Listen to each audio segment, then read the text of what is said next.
Bharat Pakistan partition के बाद जब एक तरफ पाकिस्तानी ने कश्मीर में जाकर धोखे से गिलगित बाल्टिस्तान को कब्जा कर लिया और दूसरी तरफ हिंदू और सिखों की हत्या कर रहे थे, तब ये सब देख के कांग्रेस के सदस्यों ने पाकिस्तान को वादे के बावजूद 55 करोड़ रुपए नहीं देने का फैसला किया था। गांधी जी चाहते थे कि कांग्रेस वह फैसला पलट दे। उन्होंने इसके लिए आमरण अनशन की भी धमकी दी थी। गांधी चाहते तो भगत सिंह, सुखदेव थापर और शिवराम राजगुरु की फांसी रोक सकते थे, परंतु उनसे जब सुभाष चंद्र बोस जी इस बारे में बात करने गए तो उन्होंने सुभाष चंद्र बोस जी से ही दुश्मनी कर ली। ऐसे बहुत कारण थे जिसकी वजह से नाथूराम गोडसे ने गांधी जी की हत्या करने का फैसला लिया। नाथूराम गोडसे की कहानी शुरू से शुरू करते हैं और जानते हैं क्या क्या कारण थे जिसकी वजह से उन्हें गांधी जी की हत्या करने पर मजबूर होना पड़ा। नाथूराम का जन्म एक ब्राह्मण परिवार में हुआ था। उन्होंने हाई स्कूल की पढ़ाई बीच में छोड़ दी थी। फिर वह स्वतंत्रता संग्राम में शामिल हो गए थे। गोडसे अपने भाइयों के साथ राष्ट्रीय स्वयंसेवक संघ RSS से भी जुड़े थे। नाथूराम गोडसे शुरू में महात्मा गांधी के पक्के अनुयायी थे। गांधी जी ने जब नागरिक अवज्ञा आंदोलन छेड़ा तो उन्होंने न सिर्फ आंदोलन का समर्थन किया बल्कि बढ़ चढ़कर इसमें हिस्सा लिया। बाद में वह गांधी जी के खिलाफ हो गए। उनके दिमाग में यह बात बैठ गई कि गांधी जी ने अपनी आमरण अनशन नीति से हिंदू हितों का बार बार गला घोंटा है।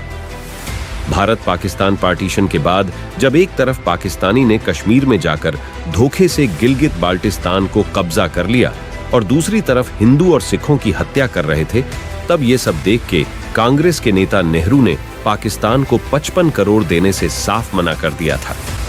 लेकिन ये बात गांधी जी को बुरी लगी और गांधी जी ने भारत को ही अनशन की धमकी दे दी, जिसकी वजह से तब के सरकार को पाकिस्तान को 55 करोड़ देना पड़ा।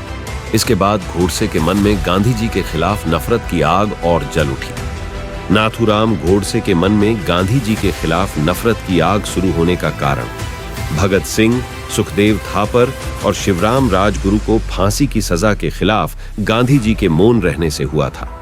जब गांधी जी को सुभाष चंद्र बोस इस बारे में बोलने गए तो गांधी जी ने उनसे ही दुश्मनी कर ली थी और ये बात नाथूराम गोडसे को गांधी जी के खिलाफ कर बैठी।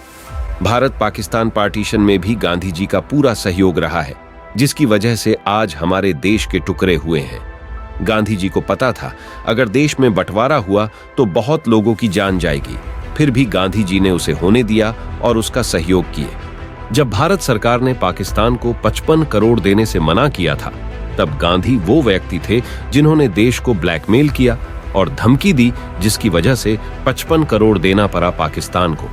हमारे देश में बहुत से नेता ऐसे थे जो कभी इस देश को अलग नहीं होने देते और इस देश के लिए बलिदान भी दिए, परंतु हमने कभी उनको समझने की कोशिश नहीं की। गांधी जी एक अच्छे विचार के व्यक्ति थे, पर उनके कई फैसले देश के हित में नहीं था।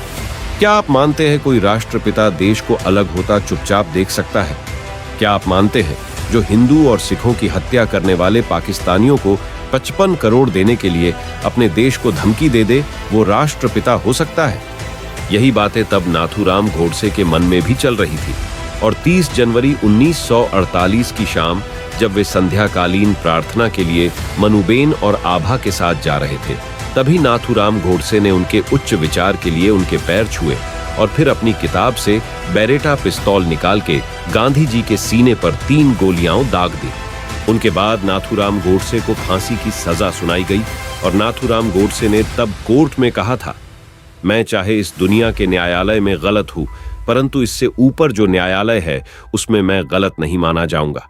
मैंने जो भी किया मेरे हिंदू और सिखों भाइयों के अच्छे भविष्य के लिए किया।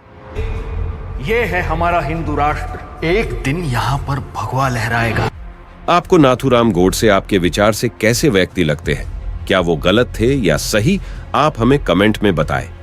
इसी के साथ मैं मनीष अब इस वीडियो को समाप्त करना चाहूंगा। मिलते हैं ऐसे ही नए जानकारी वाली वीडियो के साथ। अगर आपने हमारा चैनल सब्सक्राइब नहीं किया तो जल्दी से कर ले और वीडियो अच्छी लगी तो लाइक करें। अपना कीमती समय देने के लिए धन्यवाद।